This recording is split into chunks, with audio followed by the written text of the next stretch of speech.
Assalomu alaykum kanalim a'zolari. Safiya taomlar kanaliga xush kelibsiz.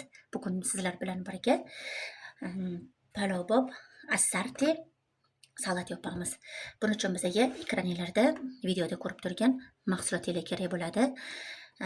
Normasini o'zingizlar bilasizlar. Kimdir ko'proq tayyorlaydi, kimdir kamroq. Menda hozir 2 dona qizil sabzi, 2 dona oq piyoz, mana ekranda kichkinaroq ko'rinayotgan bo'lishi mumkin. 5-6 dona qizil qalampir. Qalampirni xohlasanglar yashilidan foydalansanglar ham bo'ladi, farqi yo'q. 2 dona chesnok tozalab olindi. 1 dona ukrop, mana yarim kilogramm, ya'ni 500 gram bolgarskiy, yarim bosh karom. Bitta karomni 2 ga bo'lib oldim. Katta karom edi. Ekranda kichkinaroq ko'rinishi mumkin. Mana katta karom bo'lgani uchun yarmini oldim va mana 3 kilogramm pomidor. Bularni hammasini maydalab to'g'rab olamiz. Mana katta qozonimni, kastrulkamni qo'yib oldim. Mana endi pomidorimizni o'shani ichiga to'g'rab olamiz. 3 kilogramm pomidorni hammasini to'g'rab olamiz.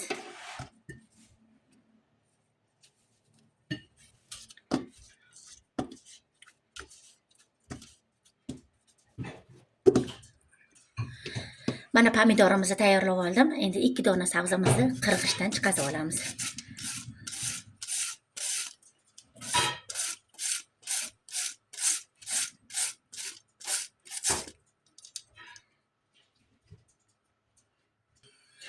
Mana sabzilarni chiqarib tayyorlab oldim. Ana endi 2 dona piyozimizni ham to'g'rab ichiga solib olamiz.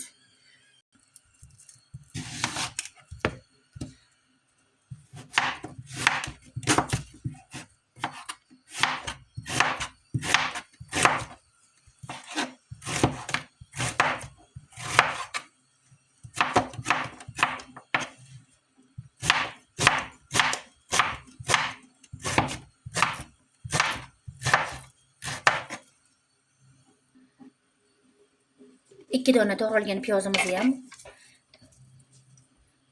to'g'rab olingan sabzilarning ustidan chiroyli qilib joylab olamiz. Hurmatli kuzatuvchilar, mana chesnoklarni bo'lmadim chiroyli chiqishligi uchun shundoq chesnokni ham ustiga solib olamiz.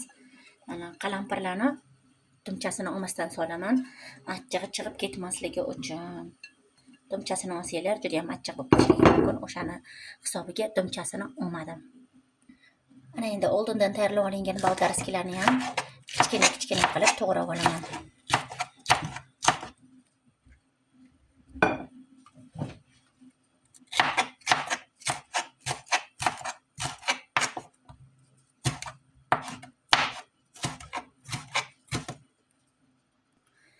Tayyor bolgarskilarimizni yana xuddi shunaqa qilib to'g'ralgan sabzavotlarning ustidan qo'yib olamiz. Va keyingi gal karomni ham maydalab to'g'rab olamiz.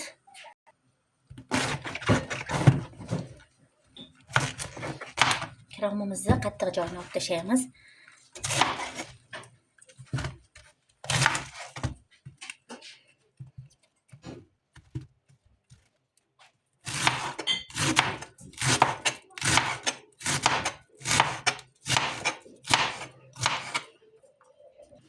To'g'rab olingan karomimizni yana joylab olamiz katta qozonimizga.